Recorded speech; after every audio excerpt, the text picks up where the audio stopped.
Lee en tu Biblia, por favor, a Deuteronomio, capítulo 21, y vamos a leer hoy a partir del versículo 10.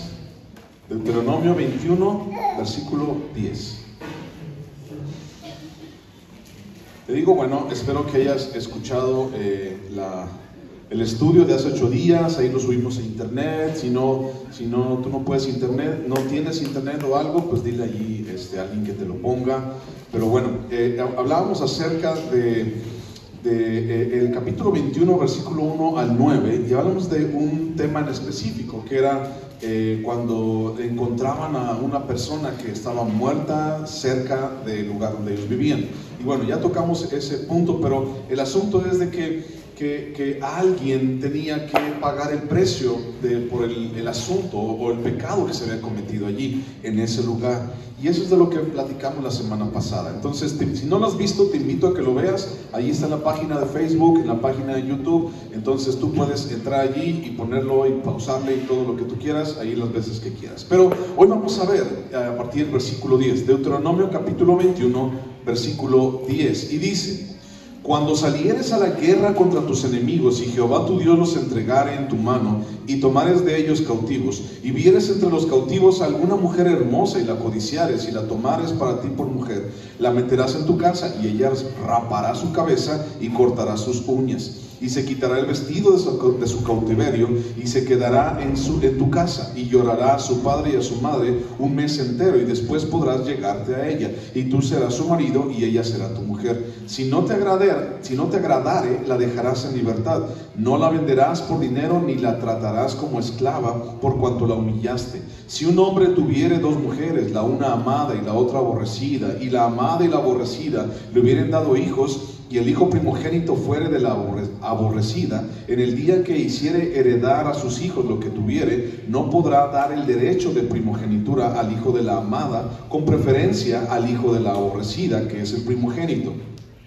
Mas al hijo de la aborrecida reconocerá como primogénito, para darle el doble de lo que correspondiere a cada uno de los demás, porque él es el principio de su vigor, y suyo es el derecho de la primogenitura. Si alguno tuviere un hijo contumaz y rebelde, que no obedeciere a la voz de su padre ni a la voz de su madre, y habiéndole castigado no les obedeciere, entonces lo tomarán su padre y su madre y lo sacarán ante los ancianos de su ciudad y a la puerta del lugar donde vivan, y dirán a los ancianos de la ciudad: nuestro hijo es contumaz y rebelde, no obedece a nuestra voz, es glotón y borracho. Entonces todos los hombres de su ciudad lo apedrearán y morirá, y así quitarás el mal del medio de ti, y todo Israel oirá y temerá. Vamos a orar. Padre Santísimo, te damos muchísimas gracias. Eres bueno.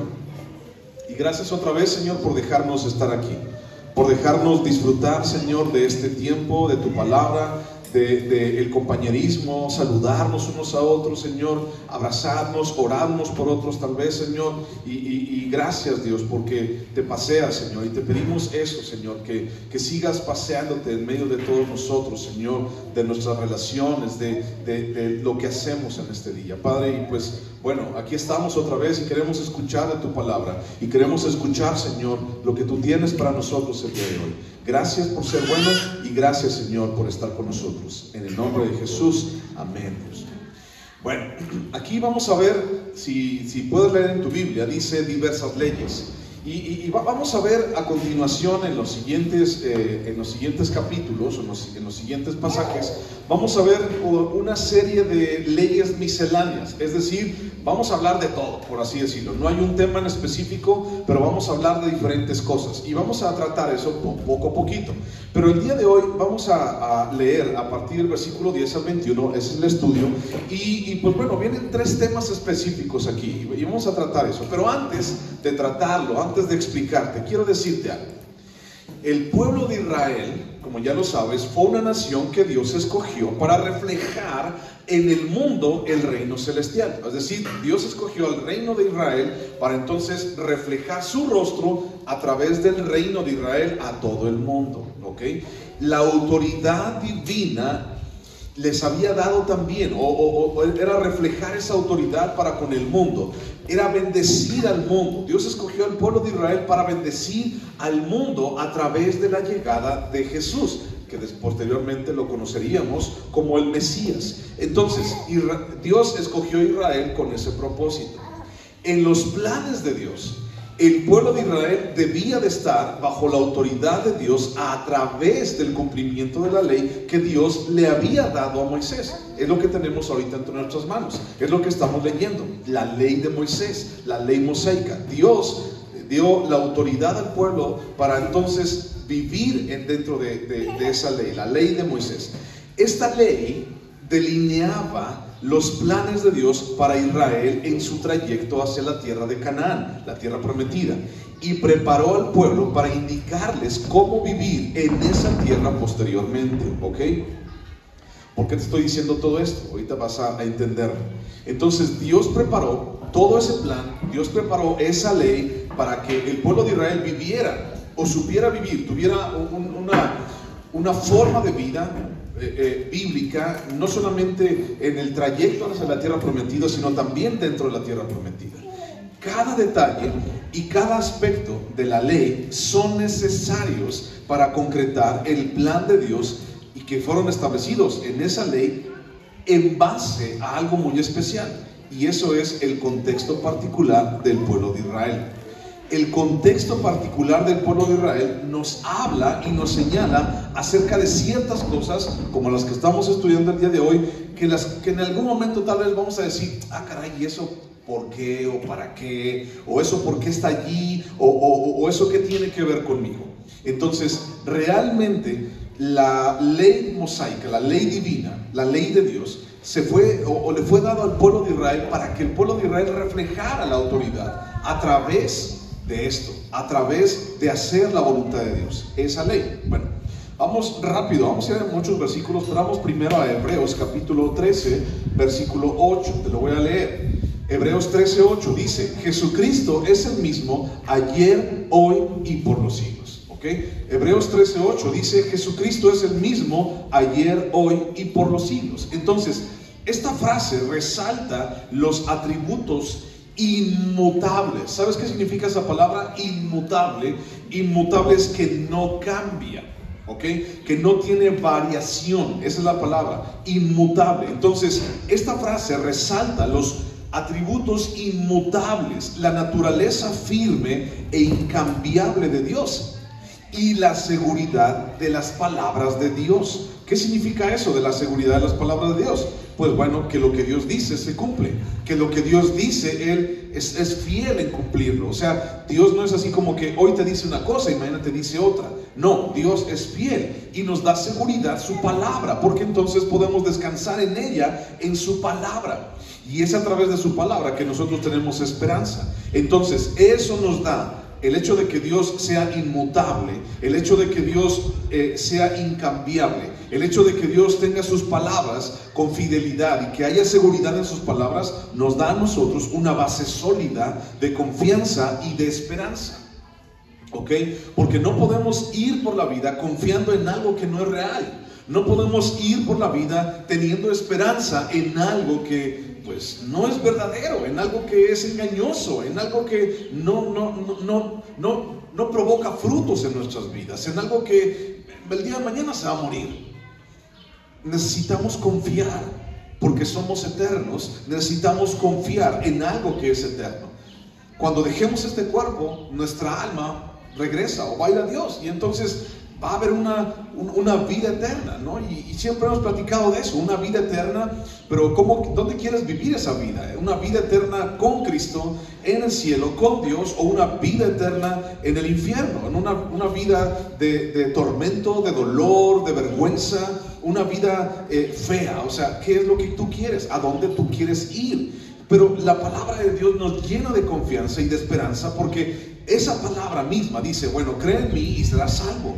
Cree en el Hijo de Dios y serás salvo. Y esa es la confianza que tenemos. A través del tiempo, a través de los siglos, a través de los milenios, Dios siempre ha sido fiel a su palabra. Y esa palabra, ese hecho de que Dios no cambia, de que Él permanece el mismo ayer, hoy y por los siglos, eso a mí me da confianza. Eso a ti y a mí nos da confianza y esperanza. Bueno, la ley, por lo tanto, es buena, ¿ok? ¿ok? Recordemos que la ley son los primeros 5 libros de la Biblia y la ley es buena. Nosotros ya estamos en un periodo, por así decirlo, en el Nuevo Testamento, donde tú y yo ya estamos en otra época y todo, pero la ley es buena y como dice Pablo en Timoteo, bueno, toda la palabra es útil y no podemos descartarla. Entonces, porque no podemos descartarla, es necesario extraer los principios inmutables, ¿ok? Fíjate bien lo que estoy diciendo. En Hebreos 13:18 dice que Jesucristo es el mismo ayer, hoy y por los siglos. El plan que Dios tenía para Israel era un plan bajo un contexto particular. Dios había dicho algo, una serie de leyes, una serie de situaciones que el pueblo de Israel tenía que cumplir, pero lo dijo bajo un contexto particular, ¿ok? Es decir, para el pueblo de Israel.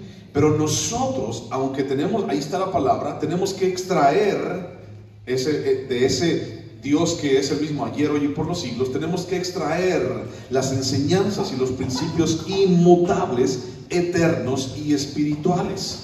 Entonces, este pasaje tiene eso, tiene principios inmutables, eternos y espirituales, y lo vamos a ver a continuación.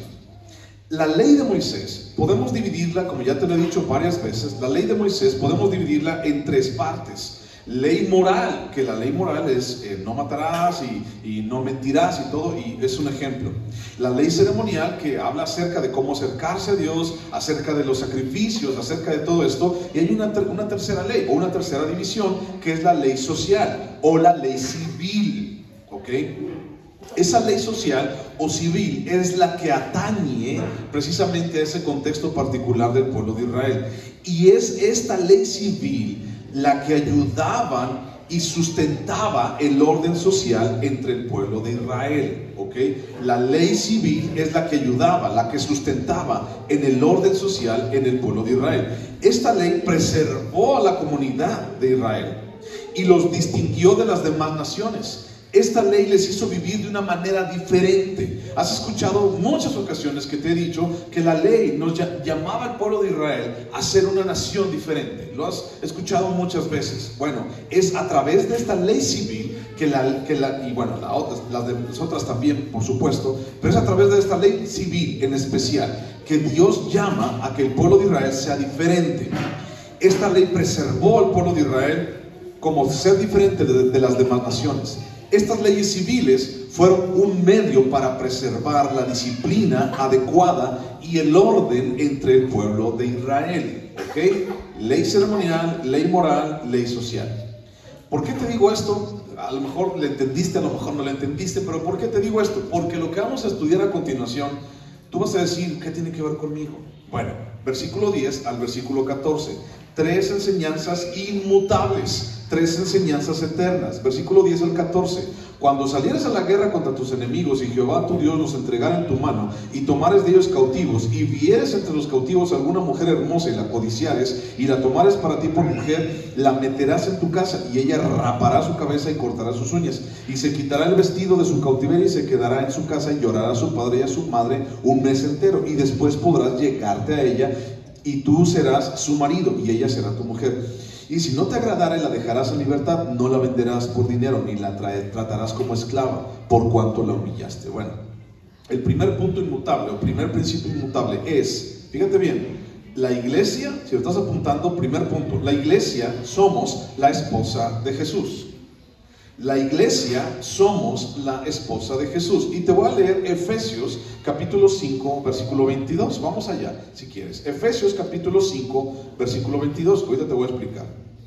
Efesios 5, 22 dice: las casadas están sujetas a sus propios maridos como al Señor, porque el marido es cabeza de la mujer, así como Cristo es cabeza de la iglesia, la cual es su cuerpo y Él es su Salvador. Así que como la iglesia está sujeta a Cristo, así también las casadas lo están sujetas a sus maridos en todo. Maridos, amad a vuestras mujeres, así como Cristo amó a la iglesia y se entregó a sí mismo por ella, para santificarla, habiéndola purificado en el lavamiento del agua por la palabra, a fin de presentársela a sí mismo una iglesia gloriosa, que no tuviese mancha, ni arruga, ni cosa semejante, sino que fuese santa y sin mancha. Así también los maridos deben amar a sus mujeres como a sus mismos cuerpos. El que ama a su mujer, a sí mismo se ama, porque nadie aborreció jamás a su propia carne, sino que la sustenta y la cuida, como también Cristo a la iglesia, porque somos miembros de su cuerpo, de su carne y de sus huesos.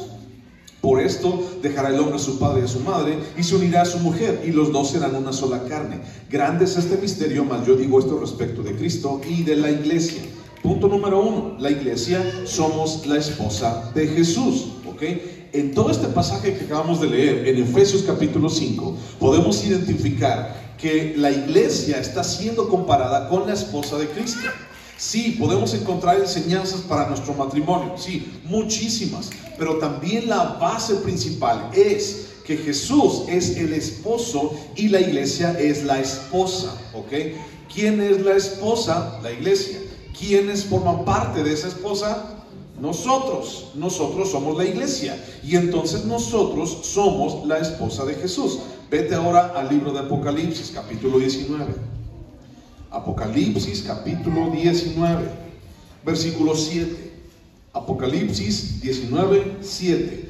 Dice: gocémonos y alegrémonos y démosle gloria, porque han llegado las bodas del Cordero y su esposa se ha preparado. ¿Quién es su esposa?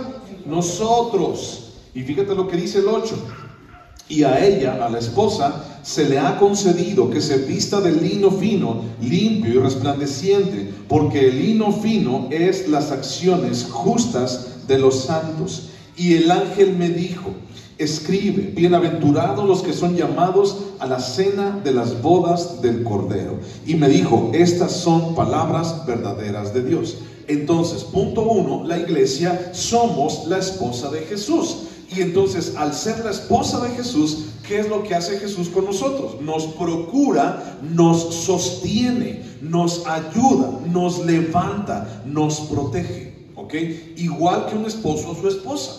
Entonces, ese es nuestro esposo, nuestro rey, Jesucristo. Y es una metáfora, es una comparación. Jesús el esposo, nosotros como la esposa. Bueno, teniendo eso en mente, la iglesia es representada como esa esposa.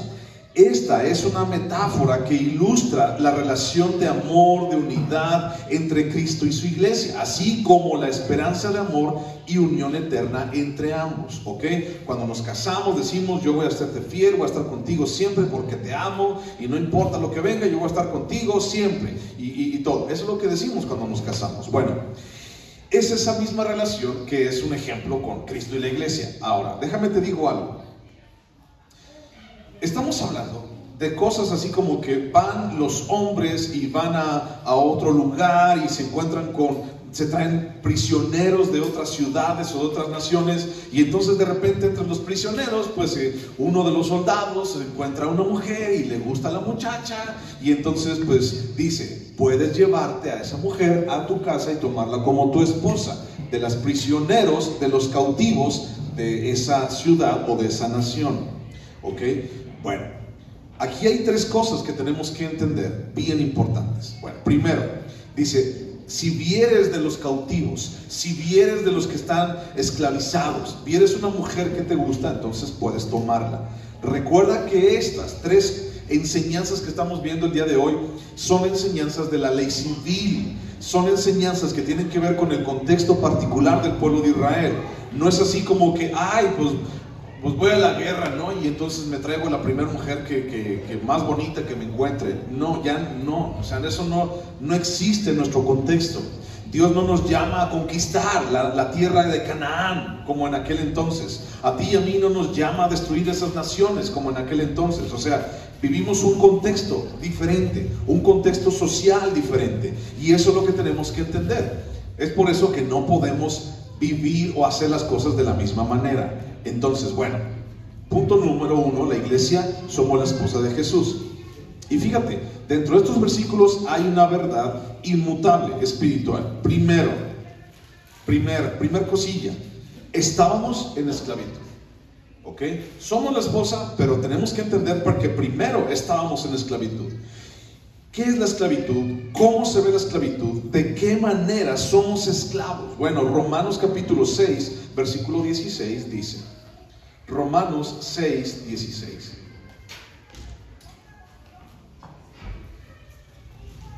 Romanos capítulo 6, versículo 16 dice, ¿no sabéis que si os sometéis a alguien como esclavos por obedecerle, sois esclavos de aquel a quien obedecéis, sea del pecado para muerte o sea de la obediencia para justicia? Pero gracias a Dios que aunque erais esclavos del pecado, habéis obedecido de corazón a aquella forma de doctrina a la cual fuisteis entregados, y libertados del pecado vinisteis a ser siervos de la justicia. ¿De quién éramos esclavos? Dice aquí, éramos esclavos del pecado. El que da su vida, el que otorga su vida, el que obedece al pecado, entonces se convierte en esclavo del pecado. Entonces nosotros éramos esclavos del pecado. Nosotros vivíamos bajo esa esclavitud, bajo ese yugo cruel, difícil, bajo ese yugo que no nos dejaba estar en paz. Un yugo en el cual toda la gente que no conoce a Dios tiene en sus vidas. Una carga bien grande para todas esas personas que no tienen a Cristo en su corazón. Y entonces la gente vive esclavizada. Y entonces el borracho no puede salir de ese problema. El drogadicto no puede salir de ese problema. El mujeriego no puede salir de ese problema. El mentiroso no puede salir de ese problema porque está esclavizado. Y entonces necesitamos buscar ser libres. Y entonces, ¿qué recursos puede tener un esclavo? Pues ninguno. O sea, para poder buscar mi libertad, ¿qué recursos tiene un esclavo? Ninguno. Y es por eso ahí donde entra Cristo. Y entonces somos la esposa de Jesús. ¿Qué hacía entonces un hombre cuando iba a la guerra y veía a una mujer hermosa? La tomaba para sí. Ya no va a ser esclava, ahora va a ser mi mujer. Y hay una gran diferencia entre una esclava y una esposa. ¿Ok? Son dos cosas bien diferentes. No como el día de hoy que las esposas son las esclavas de los hombres, ¿no? No es así. Por eso la gente, por eso las mujeres se rebelan, porque a veces muchos hemos querido o han querido que su esposa sea su esclava. No es así. Entonces hay una gran diferencia entre ser un esclavo y ser la esposa. ¿Ok? Nosotros éramos esclavos. Y también otra cosa que vemos aquí es que cambiamos de gobierno y cambiamos de autoridad. ¿Te acuerdas que dice que la mujer, cuando era tomada como mujer, dice, ¿se te gustó? Bueno, ya te la llevas a tu casa. Y entonces, ¿qué hacía la mujer? Allí dice, en esos pasajes, dice que la mujer se rapaba. ¿Sí te acuerdas? Ahí está, lo puedes ver. Se rapaba, o sea, el cabello de su cabeza se lo cortaba, hacía navaja. Y también sus uñas. Bueno, yo no sé si en aquel entonces había uñas como las de hoy, ¿no? Pero no sé, se las cortaba. Igual las tenía chiquitas, pero se las cortaba. Ahora, ¿qué tenía que ver? ¿Qué tenía que ver el raparse y cortarse las uñas? Era una costumbre de aquel entonces en donde Dios les dijo, esto va a servir para entonces cambiar de gobierno y cambiar de autoridad. Eso significaba raparse el pelo. Bueno, hemos visto y has visto, por ejemplo, pasajes donde dice que para las mujeres su cabello es honroso. ¿Has visto eso? Es como su velo, ¿te acuerdas? No voy a entrar en muchos detalles de eso, pero lo has visto. Y entonces, imagínate, antes era una esclava y entonces le decían, bueno, te lo tienes que rapar, te lo tienes que cortar. Y las uñas también. Era un cambio de gobierno y de autoridad. Antes vivías bajo una autoridad, pero ahora me gustaste, vas a ser mi mujer y vas a vivir bajo mi autoridad. ¿De acuerdo? Cambio de gobierno y de autoridad. En Cristo, Jesús es la cabeza de nuestras vidas. Él tiene el señorío y Él tiene la preeminencia en la iglesia, en nosotros. Al ser nosotros la esposa de Jesús, Él es nuestro Señor. Colosenses capítulo 1, versículo 17. Colosenses 1, 17. Lo acabamos de cantar hace un momento. Colosenses 1, 17. Dice, y Él es antes de todas las cosas, y todas las cosas en Él subsisten. Y Él es la cabeza del cuerpo, que es la iglesia. Él, que es el principio, el primogénito de entre los muertos, para que en todo tenga la preeminencia. Por cuanto agradó al Padre que en Él habitase toda plenitud, y por medio de Él reconciliar consigo todas las cosas, así las que están en la tierra como las que están en los cielos, haciendo la paz mediante la sangre de su cruz. ¿Ok? Hemos cambiado de gobierno. Antes, ¿quién era? Cuando no conocíamos a Cristo, ¿quién era nuestro Señor? ¿Quién era el que gobernaba? El pecado, la muerte y Satanás. Esos eran los que gobernaban. Y entonces cuando Jesús vino y entonces nos rescata de la esclavitud, como lo vimos ahorita en Romanos, cuando nos rescata de la esclavitud, somos libertados del pecado, cambiamos de gobierno, ¿ok? Cambiamos de autoridad. Ahora, fíjate bien aquí, entra algo muy interesante. El asunto de rapar su cabeza y cortarse las uñas era un acto o una situación voluntaria, ¿de acuerdo? La persona, el hombre que se llevaba a esa mujer que le gustaba de la guerra y todo lo demás, no podía obligarla a que fuera su mujer. Ya sí entendemos que a lo mejor hubo muchos pleitos así, violaciones y cosas así de vas a ser mi mujer a la fuerza y que no sé qué. Sí, lo entendemos, pero estamos aquí hablando de la palabra, y en la palabra una mujer que es un hombre la tomaba como para sí como su mujer, esa mujer voluntariamente, estamos hablando de algo voluntario, voluntariamente se rapaba la cabeza y se cortaba las uñas, simbolizando un cambio de gobierno y de autoridad. Ahora mi autoridad ya no va a ser, y dice ahí, va a llorar un mes entero por su padre y su madre, ¿te acuerdas? Ahí lo dice. Su autoridad ya no va a ser su padre y su madre, ahora va a ser este hombre israelita, ¿no? Ahora va a ser este muchacho, y entonces, bueno, él va a ser su autoridad. Y lloraba, y allí hacía luto por un mes, ¿no? Cambio de gobierno y de autoridad. La tercera cosa que pasaba con esa mujer era que cambiaba sus vestiduras. Si te das cuenta, ahí lo ves, lo puedes ver ahí en Deuteronomio. Dice, y le quitará sus vestiduras del cautiverio o de la esclavitud. Ya no va a ser la esclava, ahora va a ser la esposa. ¿Cuál es la diferencia de ropaje? O tú te imaginas, ¿cuál es la diferencia de un ropaje o de vestidos, pues, entre una esclava y una esposa? ¿Crees que haya mucha diferencia de ropa entre una esclava y una esposa? Pues claro que sí, ¿no? O sea, imagínate una esclava, pues trae allí pues trae ropa muy deplorable, trae ropa mugrosa, trae ropa vieja que ya se rompe, trae un costal de papas encima, no sé, algo, o sea, algo que no es decoroso, acuérdate de eso. Trae una vestidura que no es decorosa, una vestidura sucia, una vestidura que no corresponde, ¿ok? Y entonces si el hombre, el varón, le decía, yo quiero que tú seas mi esposa, ¿no? Entonces imagínate, la muchacha toda rapada y toda con las así, sin uñas así, y entonces le decía, ahora te voy a cambiar tus vestiduras. Y entonces le ponía, ¿qué vestiduras crees tú que le ponía el hombre al decir, oh, yo quiero que tú seas mi esposa, me gustaste y bueno, pues yo quiero que tú seas mi esposa? ¿Qué vestiduras crees que le haya comprado, que le haya buscado, que le haya regalado el marido o el esposo o el muchacho a esa mujer? En su deber ser, porque también, pues ya sabes, ¿no? De repente, pues, viejo, dame para comprar una ropa, pues, ay, con 50 pesos te compras lo mejor que alcances, ¿eh? Ni en Chain cuestan 50, ni en Temu, ¿no? O sea, no cuestan así. Entonces, imagínate, ¿qué ropaje crees tú que debería estar vistiendo esa mujer? Un ropaje de lujo, ¿no? Un ropaje limpio para empezar. Un ropaje tal vez no muy ostentoso, no sé, depende qué dinero tenga el muchacho, pero un ostentaje limpio, un ostentaje que le diera dignidad. Acuérdate de eso, deshonroso, dignidad. Un ropaje que le diera dignidad. Estábamos esclavos, cambiamos de gobierno y cambiamos nuestras vestiduras. En Zacarías, búscalo por favor. Zacarías es un libro o dos libros antes de Mateo. Entonces ve a buscar Mateo y luego está Malaquías para atrás y luego está Zacarías, para que lo encuentres rápido. Zacarías capítulo 3. Zacarías capítulo 3 versículo 2. Zacarías 3:2, ¿lo tienes? Dice, Y dijo Jehová a Satanás, Zacarías 3:2, y dijo Jehová a Satanás, Jehová te reprenda, oh Satanás, Jehová que ha escogido a Jerusalén, te reprenda. ¿No es este un tizón arrebatado del incendio? Está hablando acerca de un sacerdote que se llamaba Josué. ¿No es este un tizón arrebatado del incendio?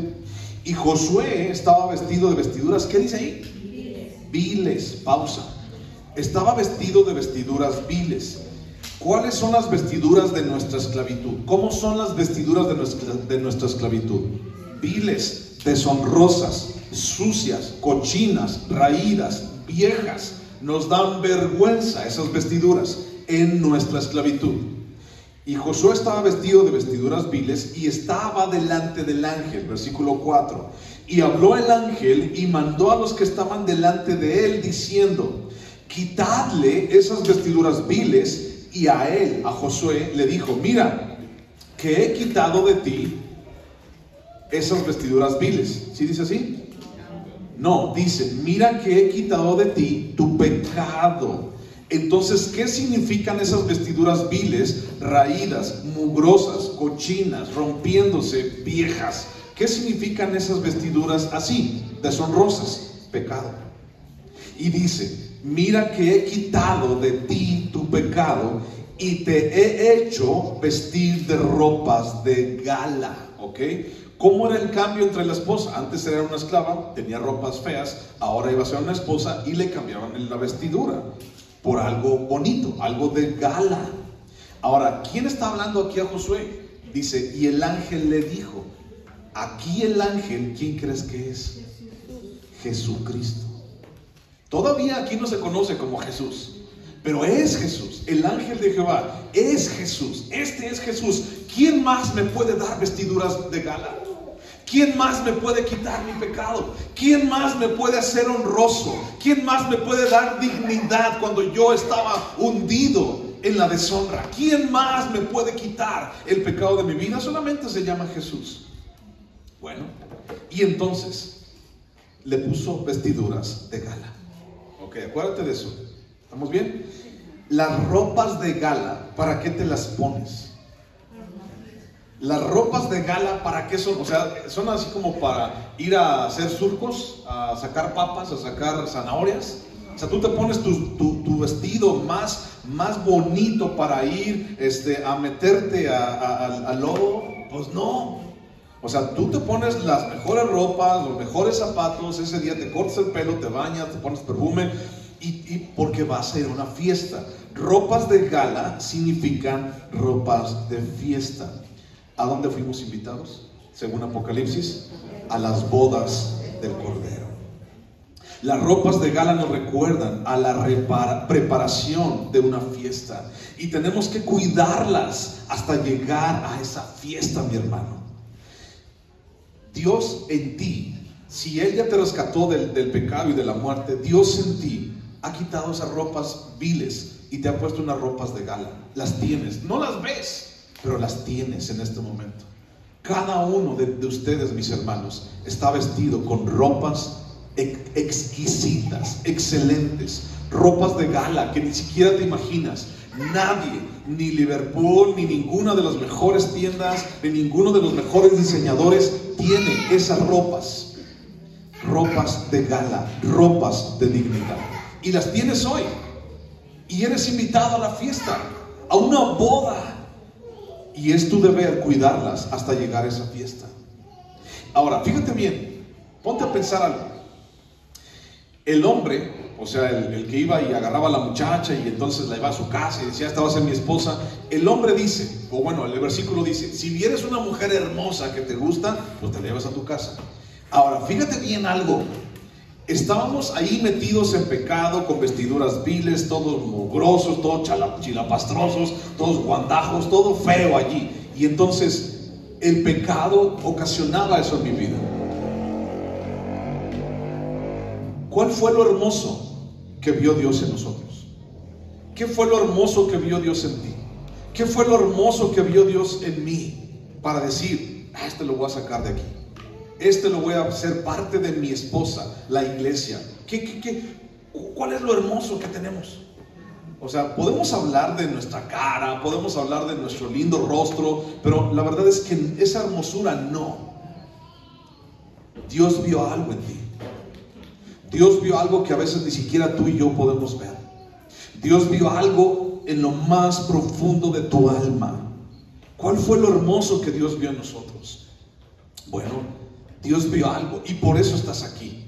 Porque Dios vio algo en ti. Y tal vez, mi hermano, yo no lo puedo ver.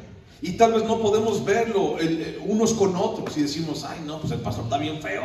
¿Quién sabe qué Dios vio en él? No hay nada de hermoso en él. Bueno, mi esposa dice lo contrario, pero ay sí, o sea, no, yo estoy bien feo. ¿Qué vio Dios en mí? Dios vio algo en ti, por eso estás aquí. Por eso te apartó de la esclavitud y te hizo su esposa, parte de su esposa. Algo vio en ti, algo tienes. El asunto es que muchas veces vivimos en la vida ensuciándonos, regresando allá y volviéndonos a enlodar y todo eso. Entonces, mucha gente todavía no se ha quitado las vestiduras de esclavitud. Mucha gente todavía quiere así como que, ay, pues quiero ponerme en un ratito para ir a enmugrarme otra vez. Y también las personas, yo te dije hace un momento que a veces es difícil aceptar la autoridad de Dios. Era algo voluntario que la mujer tenía que hacer. A veces para nosotros es difícil aceptar su señorío. A veces para nosotros es difícil hacer lo que Él quiere en nuestras vidas. Lo sé, lo entiendo. Todos somos así. Pero el asunto es que voluntariamente yo lo hago. Y no tienes que raparte ni cortarte las uñas, eso es algo obvio. El asunto es, cambiamos de gobierno, cambiamos de autoridad y Dios está esperando en ti y en mí porque vio algo en ti. Recuerda eso. Cuando te vayas de aquí, recuerda eso. Dios vio algo en ti y por eso te rescató de allí. Por eso estás escuchando su voz, porque Dios vio algo en ti. Ten cuidado con tus vestiduras. Busca su señorío cada día. Jesús lo cambió todo. Lo cambió todo en mi vida. Así como esa mujer, antes era una esclava y ahora es una esposa. O sea, antes como esclava no tenía absolutamente nada. Ni voz, ni voto, ni nada. Absolutamente nada. Pero ahora como esposa en la casa ella tiene el lugar de privilegio como una esposa. Antes no tenía nada y ahora lo tengo todo. Jesús cambió todo en mi vida. ¿Por qué no voy a amarlo? Imagínate, de repente esa mujer estaba allí en los surcos y estaba toda llena de lodo y de estiércol, tal vez porque, no sé, le limpiaba a los animales, no sé, una mujer así. Y entonces el esposo la vio y le puso vestiduras dignas y la sacó de un lugar difícil. Si tú fueras mujer, vamos a pensar el contexto romántico de esto, ¿no?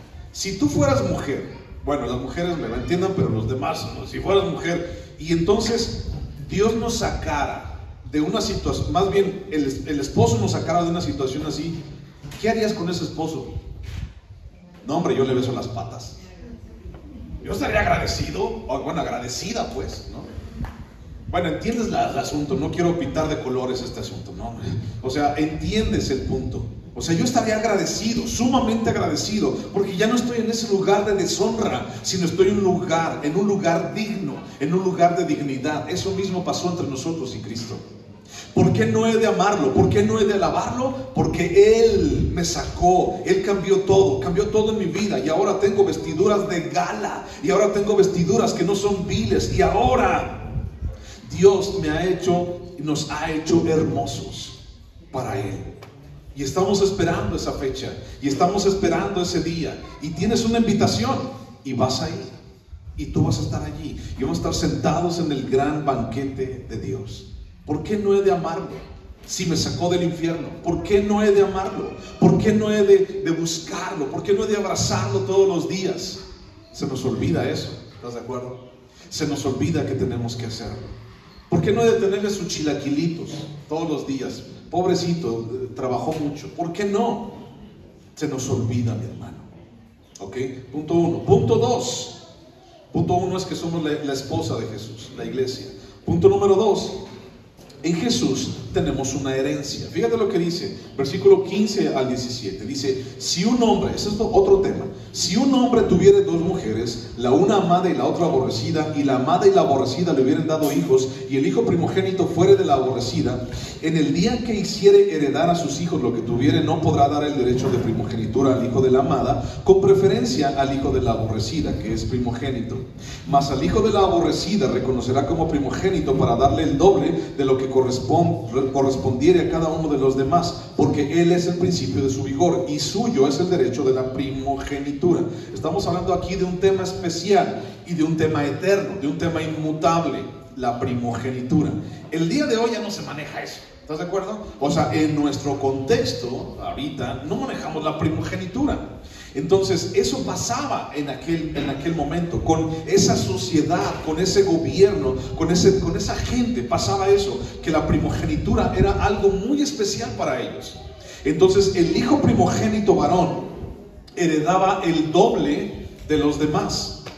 Si, por ejemplo, el hombre tenía 3 hijos, fíjate bien, si el hombre tenía 3 hijos, varones, 3 hijos, todos sus bienes lo dividía en 4. ¿Ok? Si tenía 3 hijos, todos sus bienes lo dividía en 4. Y al primogénito le daba doble parte, y luego al segundo y luego al tercero. El primogénito siempre se quedaba con una doble porción. Eso significaba la primogenitura. Has escuchado muchas veces en la Biblia esta palabra, primogenitura. Entonces, punto 2, en Jesús tenemos una herencia. ¿Ok? Colosenses capítulo 1, versículo 18, te lo leo, dice lo siguiente. Colosenses 1:18 dice: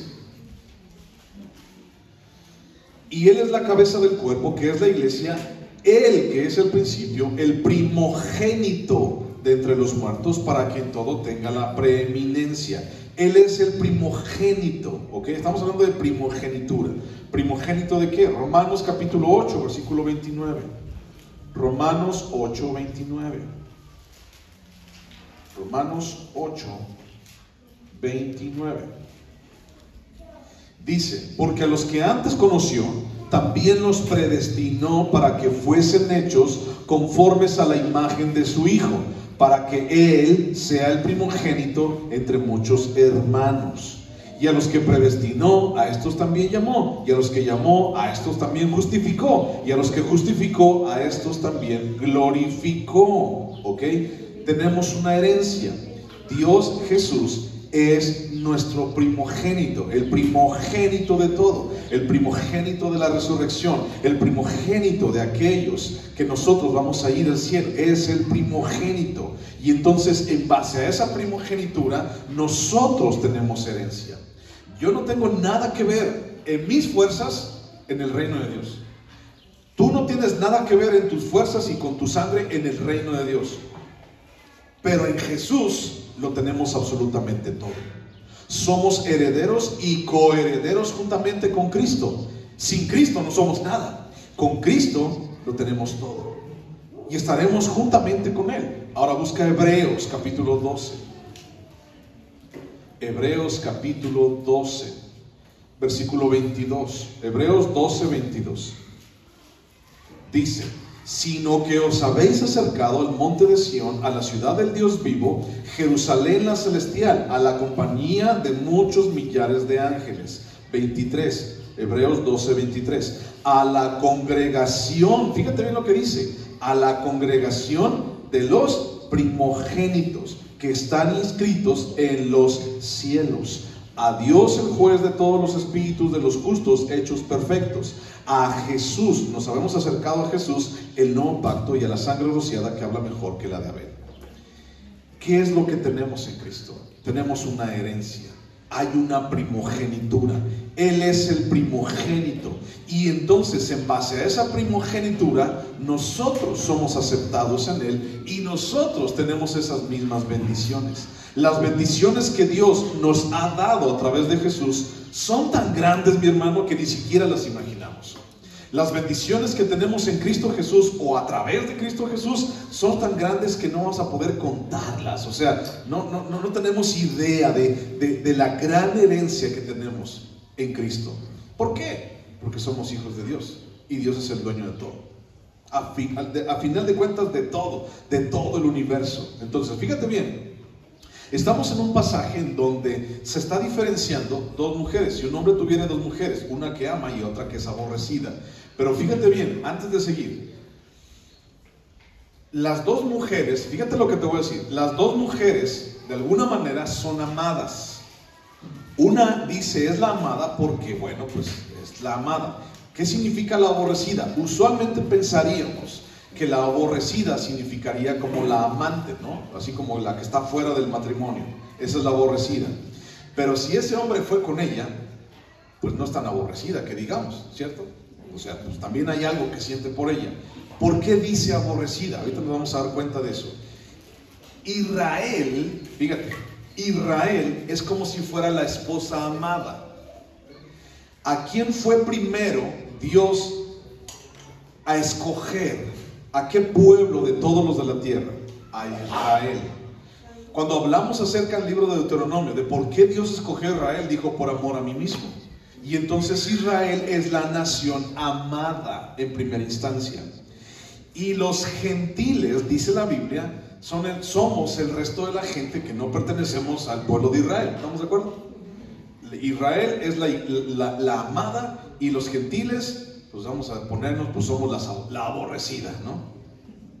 Porque realmente los judíos a los gentiles así como que no, ustedes ¿por qué? Que no sé qué, ¿por qué ustedes van a tener? ¿Por qué les ha llamado Dios? Y entonces si tú le hablas a un judío acerca de que tenemos el mismo Dios, no hombre, te va a agarrar a pedradas. Si tú le dices a un judío, tú y yo tenemos el mismo Dios, te va a agarrar a pedradas, porque él no quiere compartir su descendencia, su herencia, su Dios, su cultura, su religión. No la quiere compartir con nadie, porque ellos se sienten la amada, ¿ok? Y bueno, Dios los escogió, bueno, sí, pero ellos se sienten la amada. Y a los gentiles, pues ustedes allá, a ver qué les toca a ustedes, ¿no? Bueno, Israel amada, gentiles la aborrecida. Pero fíjate lo que dice Efesios capítulo 2. Efesios capítulo 2. Está muy padre esto. Efesios capítulo 2. Efesios capítulo 2, versículo 11. Fíjate lo que dice.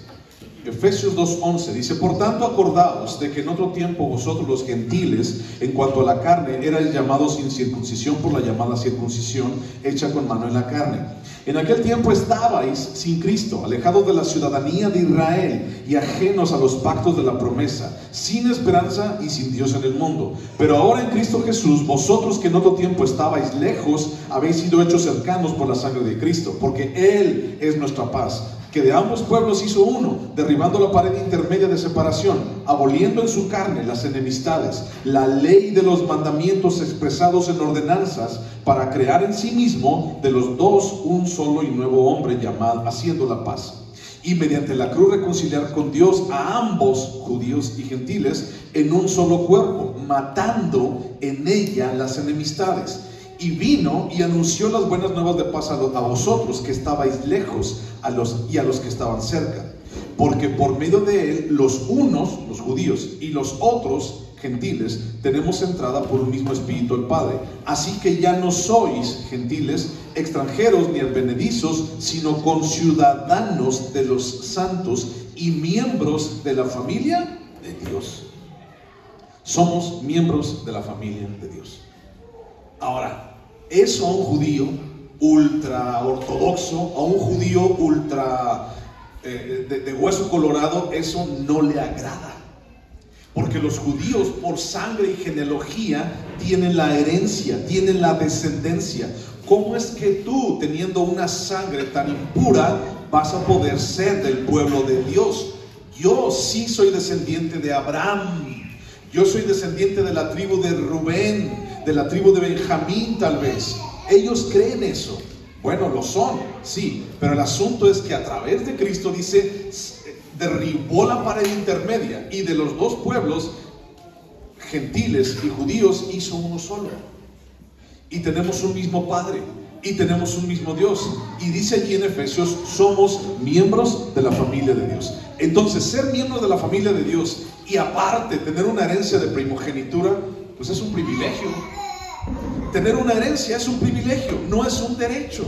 Porque nosotros, ¿qué derecho teníamos? Lo dice en Efesios, estábamos apartados, no teníamos Dios, ni estábamos cerca, ni teníamos pueblo, ni nada. No es un derecho, y a veces nosotros como gentiles pensamos que es mi derecho. Es que yo, y es que lo reclamo. Mucha gente dice eso. Recuerda ese asunto del evangelio, de la prosperidad y reclamar y todo. Lo reclamo, es mío por derecho. No, no es derecho tuyo. Es un privilegio que nos han dado. Es una gracia, misericordia que Jesús nos dio a ti y a mí, y que solamente lo podemos tener a través de Jesús. No hay otro medio. Yo no puedo ser heredero por otro medio, sino a través de Jesús. Nadie más puede darme lo que Jesús me ha dado, ni siquiera los lazos sanguíneos o las genealogías. ¿Ok? Busca Juan, el Evangelio de Juan, capítulo 1. Ni la sangre ni las genealogías me dan una herencia. En Cristo Jesús, en Dios, en el reino de Dios. Juan capítulo 1, versículo 10, hablando de Jesús, dice: en el mundo estaba, y el mundo por él fue hecho, pero el mundo no le conoció. Versículo 11, Juan 1:11, a lo suyo vino. ¿Quién es lo suyo? Los judíos. A lo suyo vino, y los suyos no le recibieron. Mas a todos los que le recibieron, a los que creen en su nombre, les dio potestad de ser hechos hijos de Dios, los cuales no son engendrados de sangre, ni de voluntad de carne, ni de voluntad de varón, sino de Dios. Si tú has creído en Jesús, aquel que rechazaron esos judíos, si tú has creído en Jesús, y si tú lo tienes en tu corazón, en tu vida, entonces tú eres parte de la familia de Dios. Tú eres parte de esa gran familia. Y ahora tenemos parte con Cristo juntamente, pero no por nosotros, sino por Jesús. Entonces, punto 2, tengo una herencia. Punto 1, somos la esposa de Cristo. Punto 2, tenemos una herencia. Punto 3, ¿ok? Versículo 18 al 21. Punto 3, versículo 18 al 21, dice: si alguno tuviera un hijo contumaz y rebelde, que no obedeciera a la voz de su padre ni a la voz de su madre, y habiéndole castigado no les obedeciere, entonces lo tomarán su padre y su madre y lo sacarán ante los ancianos de su ciudad y a la puerta del lugar donde viva, y dirán a los ancianos de la ciudad: este nuestro hijo es contumaz y rebelde, no obedece a nuestra voz, es glotón y borracho. Entonces todos los hombres de su ciudad lo apedrearán y morirá, y así quitarás el mal del medio de ti, y todo Israel oirá y temerá. Punto número 3 es que Jesús pagó el precio de nuestra rebeldía. ¿Ok? En Jesús somos su esposa, la novia, la esposa. 2, en Jesús tenemos una herencia, una primogenitura, privilegio, una primogenitura. Y 3, Jesús pagó el precio de nuestra rebeldía. Los padres, ¿ok? Fíjate bien lo que voy a decir. Los padres son la autoridad inmediata en la vida de todo ser humano. ¿Estás de acuerdo? O sea, nace el hijo y el papá y mamá son la autoridad inmediata en la vida de todos. ¿De acuerdo? El respetar y obedecer esa autoridad es al mismo tiempo respetar y obedecer a Dios, porque no hay autoridad sino puesta por Dios. Entonces, respetar y obedecer a la autoridad de mis padres, al mismo tiempo respetar y obedecer la autoridad de Dios. Es un reflejo de Dios. Un hijo rebelde deshonra a sus padres y deshonra al mismo tiempo a Dios también. Y nosotros, al entender, ¿qué es lo que decía ahí en Juan capítulo 1 versículo 12? Decía que somos hechos hijos de Dios. Todo aquel que en él cree, dice, es hijo de Dios. ¿Qué decía en Efesios? Que somos parte de la familia de Dios. Entonces, si somos parte de la familia de Dios, pues también somos sus hijos. Y entonces, si somos hijos de Dios, entendemos también que tenemos una responsabilidad de honra y de respeto a mis padres, pero a Dios en primer lugar. Si realmente yo creo, entiendo que soy hijo de Dios, entendemos que tenemos una responsabilidad de honra y de respeto para con Dios en primer lugar y para con mis padres. Y fíjate, te voy a decir dos cosas de aquí. Primero, el hijo rebelde que vemos aquí en este pasaje, el hijo rebelde no es un niño. O sea, pudiéramos pensar así como que es un niño y está desobedeciendo y está de berrinchudo y lo sacan a la puerta de la ciudad y todos los ancianos van, tenga mi niño de 6 años que no obedece y apedréenlo todos al chiquillo. No. Primer cosa, el hijo rebelde del cual se habla allí no es un niño, es un hombre, ¿ok? El hijo que están allí, el hijo rebelde contumaz, es un hombre hecho y derecho, que toma sus propias decisiones. Un niño de 6 años todavía no sabe ni si va a tomar leche, agua o jugo en la mañana, pero un hombre sí lo sabe. Y un hombre es responsable de sus decisiones. En un niño podemos decir, pues es un niño, o sea, no sabía qué estaba viendo, pues es un niño, pues, o sea, se le pasa entre comillas, ¿no? Pero un hombre, pues no, o sea, un hombre ya hecho y derecho, pues no, está tomando sus decisiones. El hijo rebelde que estamos viendo aquí no es un niño, es un hombre. Busca el libro de Lamentaciones. Está después de Jeremías. Lamentaciones. Lamentaciones.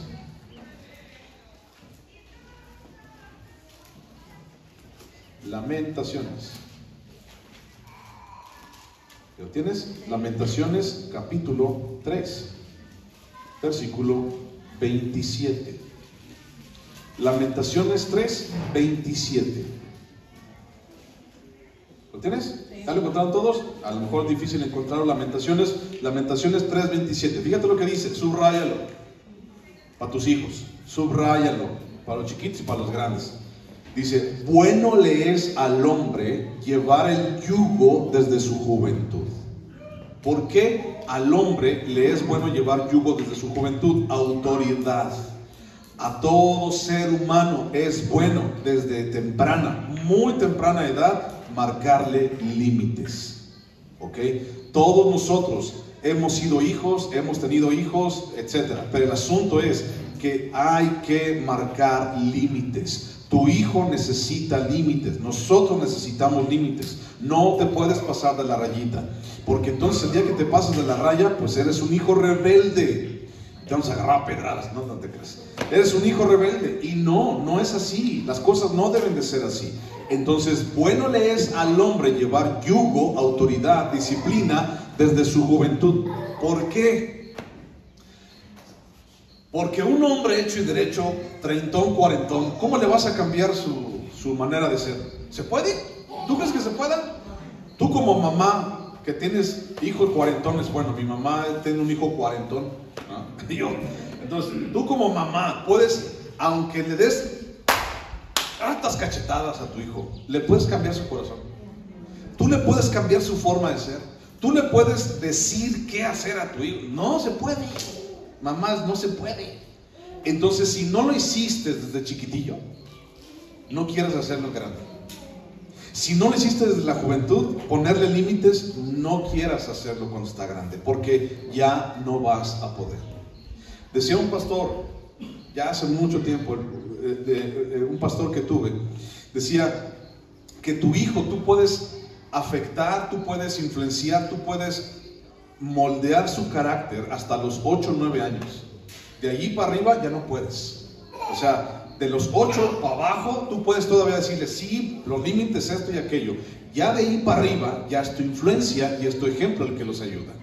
Pero de ahí para abajo, o sea, la disciplina, la vara y todo eso es en esa edad hasta abajo, chiquititos, para que no tengas problemas cuando son grandes. Límites. Bueno le es al hombre llevar yugo desde su juventud. Y yugo significa rienda, límites. No puedes dejarlos ir más allá. Proverbios capítulo 29, ahí atrás de Jeremías y todo eso. Proverbios capítulo 29. Proverbios capítulo 29. Versículo 15. Proverbios 29, 15. Proverbios 29, 15. Dice, la vara y la corrección dan sabiduría, mas el muchacho consentido avergonzará a su madre. Hay otros pasajes en Proverbios que dice que si no le das disciplina, cuando le das disciplina lo sacas del infierno o del Seol. Entonces es necesario que haya disciplina. En el pasaje que acabamos de leer, estamos hablando de un hombre de un hombre hecho y derecho, de un hombre, de un hijo rebelde, un hijo que no quiere entender, un hijo que no quiere aprender, un hijo que no quiere obedecer a sus padres. Y entonces los padres los sacaban y decían, pues aquí están los ancianos, y mira, pues no quiere. Y el otro, pues no quiero, y pues la apedreaban, ¿no? Hebreos capítulo 12, versículo 5. Estamos hablando de que somos hijos de Dios y qué chido y todo lo demás. Hebreos 12, 5. Ese en tu Biblia tienes que tenerlo subrayado para tus hijos acerca de la disciplina. Hebreos 12, 5 dice: y ya habéis olvidado la exhortación que como a hijos se os dirige, diciendo: hijo mío, no menosprecies la disciplina del Señor, ni desmayes cuando eres reprendido por Él, porque el Señor al que ama, ¿qué dice? Disciplina, y azota a todo el que recibe por hijo. Entonces, ¿qué chido ese hijo de Dios? Sí, está muy padre, es una bendición eterna, pero al mismo tiempo, al ser hijos de Dios, pues mira, te va a tocar, porque eres hijo de Dios, y tu Padre Dios te va a dar. Y entonces dice: azota a todo el que recibe por hijo. Dios no te va a mandar al psicólogo para que agarres la onda. Dios no te va a mandar a la terapia para que agarres la onda. Tú como hijo de Dios, Dios va a darte disciplina. Y la disciplina de Dios no es agradable, mi hermano, pero es necesaria. ¿Ok? Entonces, el hijo rebelde no es un niño, sino es un hombre. 2. La rebeldía es progresiva y la rebeldía es contagiosa. Escucha eso. La rebeldía es progresiva y la rebeldía es contagiosa. ¿Por qué progresiva? Porque una persona, hablando de este hombre, no nació ayer siendo rebelde, sino que empezó a ser rebelde desde chiquito. Y su mamá o su papá lo dejaron, y entonces hasta que ya crece, pues vieron el problemota. Entonces la rebeldía es progresiva, no aparece así de la noche a la mañana. Comienza con cosas chiquitas, comienza con pasar la rayita tantito, comienza con dejarle pasar poquito al hijo. Y también es contagiosa. ¿Por qué? Porque el asunto es que convence a los demás. O sea, el hijo que consiente, si no le das, va a convencer a los demás de que pues, tú no le vas a dar a nadie, que tú eres consentidor o consentidora. Es contagioso. Y por eso dice: quitarás el mal de en medio de ti. Porque si no se quitaba, entonces iba a contagiar a todos los demás. Y si deshonraba a sus padres, en algún momento deshonraría a Dios también. Y la rebeldía, el precio de la rebeldía era pagado con muerte. Ahora, ¿quién de nosotros, todos somos hijos o hijas, todos hemos tenido padre o madre en algún momento? ¿Quién de nosotros hemos sido rebeldes? Hemos sido desobedientes, hemos deshonrado a nuestro padre y a nuestra madre. ¿Quién? Sí, yo, todos lo hemos hecho. Y entonces aquí el castigo pues era la muerte. La paga del pecado es muerte. Pero pues yo no quiero eso, yo no quiero morir, y menos apedreado. Yo no me quiero morir, yo no quiero eso. Pero aún así tenía que pagar. Imagínate ese hombre que lo llevaban a la plaza de la ciudad, y entonces este hombre es un hombre rebelde. Dice: yo no quiero morirme. Claro que no, nadie se quiere morir, pero el asunto es que tenía que pagar.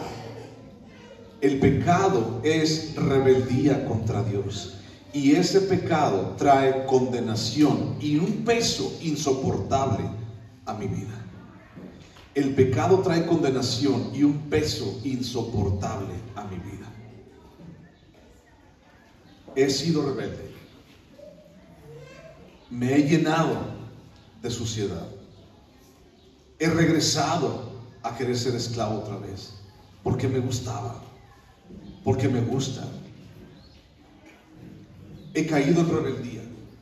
Y ese punto 3, si te acuerdas, el punto 3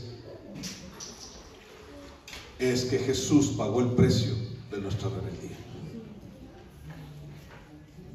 Quiero leerte Isaías capítulo 53. Isaías capítulo 53.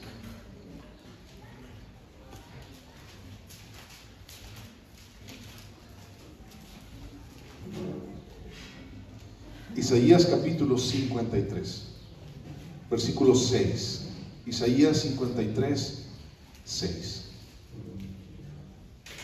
Y dice aquí: todos nosotros nos descarriamos como ovejas, cada cual se apartó por su camino, mas Jehová cargó en él, en Jesús, el pecado de todos nosotros. Angustiado él y afligido, no abrió su boca. Como cordero fue llevado al matadero, y como oveja delante de sus trasquiladores, enmudeció y no abrió su boca. Jesús pagó lo que yo merecía. ¿He sido rebelde? Sí. ¿He sido contumaz? Sí. ¿He deshonrado? Sí. Pero Jesús pagó lo que yo merecía. No solamente me ha hecho parte de su familia, no solamente me ha dado una herencia que no me pertenecía, sino también pagó el precio de mi rebeldía. Ese Jesús en quien tenemos perdón, ese Jesús en quien tenemos herencia, ese Jesús en quien tenemos esperanza. Y hay un versículo más. Lo que acabamos de leer dice: y cuando esa mujer no te gustare, o así como que no hicieres vida con ella, o así como es bien tóxica, mejor no quiero nada con esa mujer. ¿Te acuerdas de la mujer esclava que tomaban como esposa? Dice, pues recházala y pues déjala libre y todo lo demás. Este hombre que fue rebelde, pues le pasaba que lo mataban. No hay una evidencia bíblica acerca de que esto realmente pasó. Era más bien como una advertencia para que la gente no se portara mal. Pero el asunto es que la realidad que yo vivo, en mi realidad, en nuestra realidad, es que Jesús, fíjate bien lo que te voy a decir, que Jesús tiene todos los argumentos. Jesús tiene todos los argumentos posibles, porque yo se los he dado. Tiene todos los argumentos posibles para rechazarme. Todos. Tiene todos, y yo se los he dado. Yo le he dado razón para rechazarme. Y a ser rebelde, yo tengo razón para morir por mis pecados, para pagar el precio por mis pecados. Tengo la razón, o sea, a eso sí tengo derecho. Pero lo que pasa aquí, el principio inmutable y eterno del cual te estoy hablando, es que Él decide amarnos. Él vio algo en ti. Él vio algo en mí. Él vio algo en nosotros y decide amarnos y no rechazarnos, por más tóxicos que seamos. Decide no rechazarnos y decide hacernos parte de su familia y hacernos sus hijos. Y aún más, darnos herencia. Y aún más, por si fuera poco, pagar por mi rebeldía. Si tú no has conocido a Cristo en tu vida, si tú no has tenido ese regalo en tu vida, tal vez estás pasando por una carga insoportable en tu vida, o una condenación, o un peso que no puedes cargar con él. Yo quiero invitarte a que tú te acerques a Dios. Quiero invitarte a que tú disfrutes de este mismo regalo. Quiero invitarte a que tú entres al mismo lugar de honra, de dignidad que Dios nos ha llamado a tener, a ser parte de la familia de Dios. Y si tú no lo has hecho en tu vida, quiero invitarte a que lo hagas. Ahorita al final, aquí voy a poner unas sillas. Y si tú no lo has hecho a Dios, tu Señor de tu vida, te invito a que vengas aquí y te sientes y podemos orar por ti. Necesitas a Dios en tu vida. Ponte en pie, vamos a orar.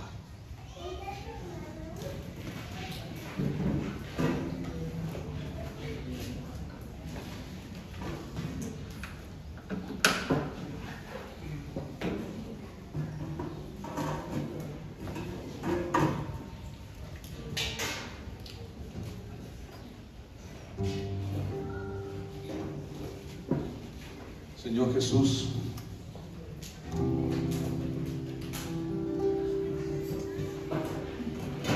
Queremos reconocer, Señor, que tú eres aquel que murió en la cruz por nosotros. Y también, Señor, ser agradecidos por esto.